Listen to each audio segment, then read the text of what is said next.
साथियों,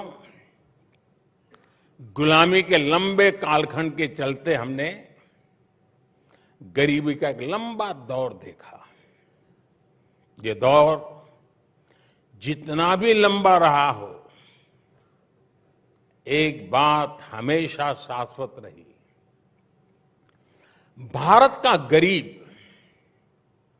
जल्द से जल्द गरीबी से बाहर निकलना चाहता था। आज भी वो दिन भर कड़ी मेहनत करता है। वो ये चाहता है कि उसका जीवन बदले, उसके आने वाली पीढ़ियों का जीवन बदले। वो सिर्फ 2 टाइम की रोटी तक सीमित नहीं रहना चाहता।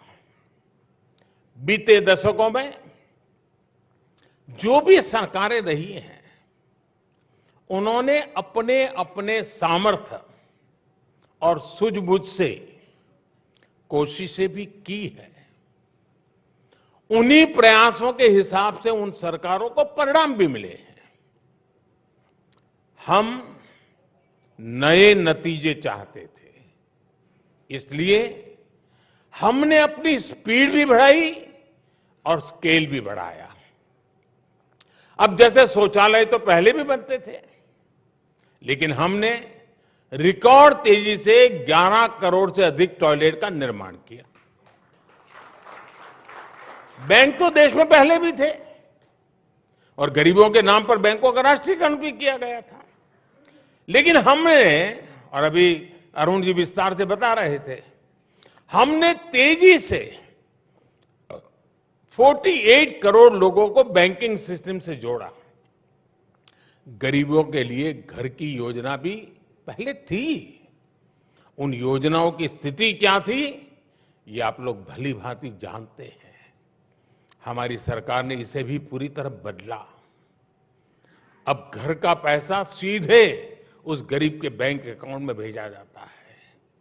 अब घर बनाने की पूरी प्रक्रिया की लगातार मॉनिटरिंग होती है और ओनर ड्रिवन स्कीम लेकर के हम चल रहे हैं। और जब ओनर ड्रिवन होता है तो गफले नहीं होते, वो अच्छा घर बनाना चाहता है।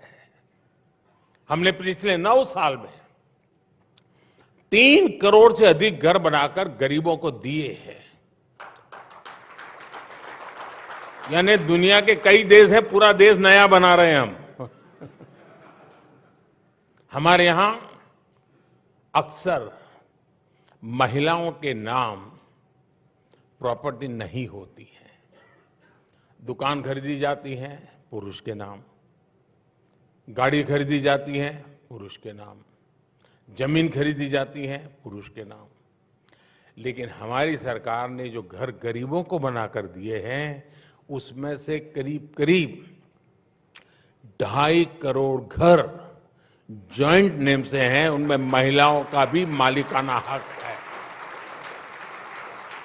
अब आप सोचिए, गरीब महिला खुद को एम्पावर फील करेगी तो फिर इंडिया मूवमेंट आएगा कि नहीं आएगा?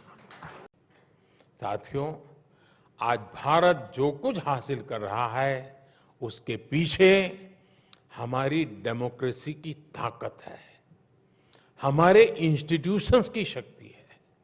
दुनिया आज देख रही है कि आज भारत में लोकतांत्रिक तरीके से चुनी गई सरकार निर्णायक फैसले ले रही है और भारत ने दुनिया को दिखाया है democracy can deliver.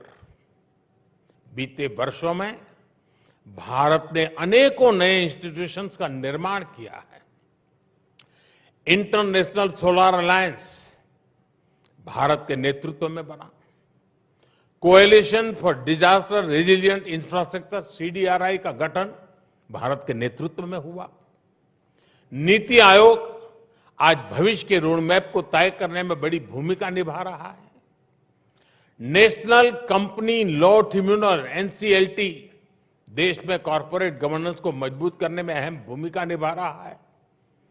GST council की वजह से देश में आधुनिक टैक्स व्यवस्था बनी है। दुनिया देख रही है कि कैसे भारत में ज्यादा से ज्यादा लोगों की लोकतांत्रिक भागीदारी बढ़ रही है। देश में कोरोना के बीच भी अनेकों चुनाव हुए, सफलतापूर्वक हुए। ये हमारे इंस्टीट्यूशंस की ताकत है।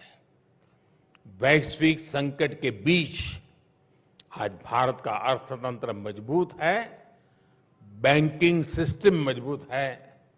ये हमारे इंस्टीट्यूशंस की ताकत है।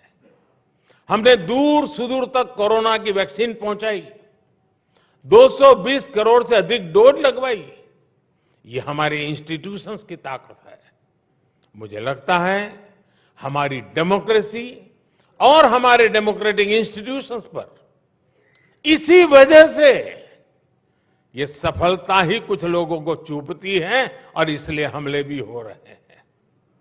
लेकिन मुझे विश्वास है इन हमलों के बीच भी भारत अपने लक्ष्यों की तरफ तेजी से आगे बढ़ेगा, अपने लक्ष्यों को प्राप्त करेगा।